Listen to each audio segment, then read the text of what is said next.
So, mayroon na tayong paddle shift. So, ito ipapalit natin dyan. So, ito na gagamitin ngayon, guys. Meron na rin siyang temperature tsaka RPM. Stock natin na stock. Wala siyang fog lamp. So, ito, binili natin to. Kay Auto Tindero din. So, bubutas tayo para lang maikabit tong sun visor yan. Nagre-reklamo si Miss OBR pag masilaw.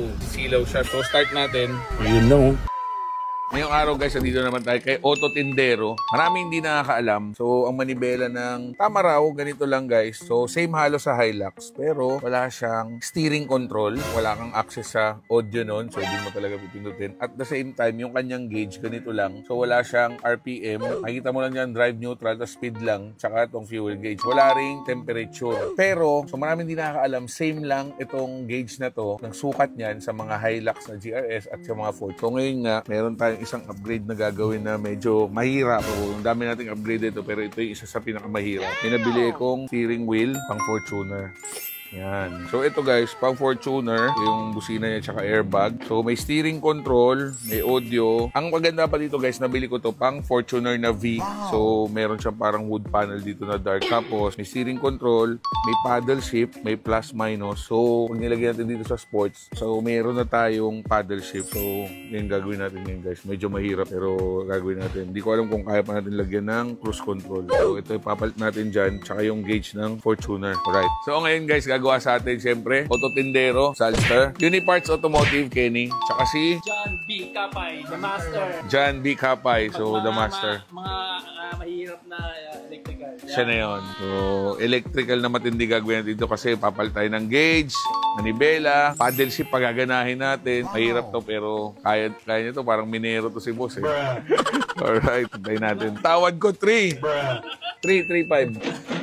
Okay. 3.5, kabit mo na. So, papalit din tayo ng stock tawag doon. So, yun yung switch ng headlight, park light para parang pang Fortuner na talaga. So, ito na gagamitin niya ngayon guys. Meron na rin siyang temperature, tsaka RPM, tsaka may TFT na siya sa gitna.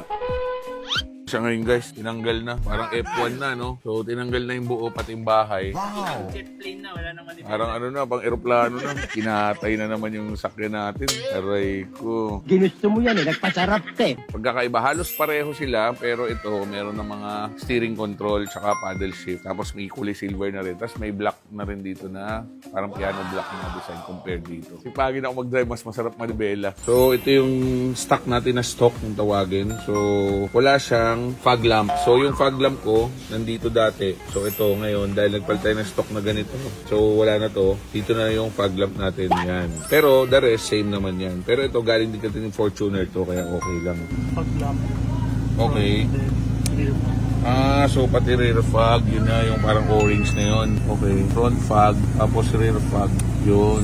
Okay. Sige, tingnan ko yung naka-rear fog. So ito, rear fog lights. So parang park light din siya na additional. So pwede pa. Pero dito, ito hindi lumalakas yung baba, no? Oh. Ganda. Grabe yung Fortuner na to, guys. Magkano ginasa dito, boss? Mga 200 million. Ganun kakayaman. Grabe, ganda na Mags. Itong dalawa, huwag nyo kakaibigan itong dalawa na to. Masisira ang buhay nyo.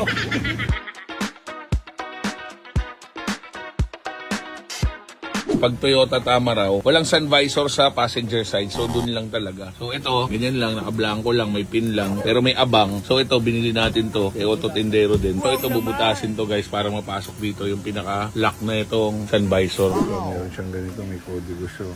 Hirap to. Hindi ako nag-aaral masyado. Anong course mo, boss? Engineer? Electronics. Electronics. Ganun kakalupit. Alam ko lang ayos si electric fan eh. Ang matagal lang dito yung wiring. So, yung paggamit ng manibela, paggamit ng gauge, hindi naman siya ganun katagal. Sobrang dali lang. Parang snap-on lang kasi pasok naman lahat, walang question. Pero, electronics talaga mahirap. So, yung dashboard natin guys, may sulat na Toyota dyan. Pero, hindi kita, no? So, may nabibili na emblem for Toyota rin guys. So, ito siya guys. Kasi ngayon dito. Yan. Kadikit siyang ganyan. So, dikit muna natin. Kabit na namin guys.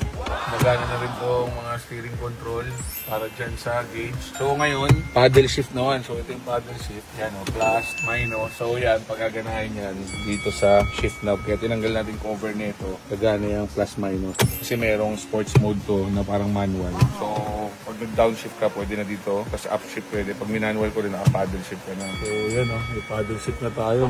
Para tayo naka-Ferrari niya, boy. Bilis na ako niyan. Hindi nakakaalam. Ilonggo na siya. Kaya namin-nami yung himo ko dyan. Namin-nami yung gauge. Kabalugid. Gati kalunggid. Problema ko na lang ngayon is 19,000 odo yung gauge niya at yung original odo ko 9,000. So may difference na 10,000 odo. Ngayon meron na steering control at lahat yan gumagana guys. At meron ding paddle shift plus minus. Pinalitan din natin tong stock na to. So ito guys, pang Fortuner din to. Nagkaroon na ng fog lamp dito. Kasi nung una dito lang switch ko ng fog lamp. Tinanggal na natin dito. So ito pinagpalitan ng Fortuner na LTD. So red stitch. Tapos black to. Tapos yung gauge natin pakita ko sa inyo. So on natin. Yun o. Yun lang. Lalabas dito guys, Fortuner. Pero all goods naman yan kasi lalabas lang yan sa startup. After startup, ganyan na siya. Tapos ito, kahit nakabukas yung pinto, pag sinara ko yan, yun o, makita nyo sumara talaga. Diba? Meron din yun, nakatap pa rin. Pero dalawang pinto lang gagana dyan. Yung front seat sa right tsaka sa left. Sasara niya.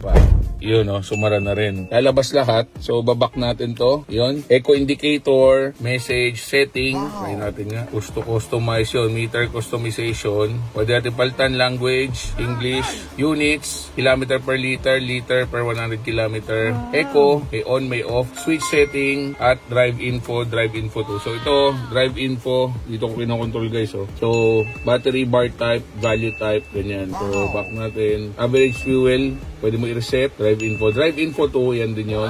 Distance range, makikita na natin yung range natin. Kung ilan ang natitirang gas natin na laman. Average speed reset. So, yan, pwede i-reset. So, ngayon, ito na tayo guys. Makikita natin dyan yung eco score natin. Pwede mo i-down. Fuel consumption, 10 km per liter. Saka yung range natin. So, may range na tayo. Nung una kasi, fuel gauge lang talaga tayo eh. Tapos, karoon na tayo ng RPM guys. Tsaka syempre, yung temperature. So, start natin.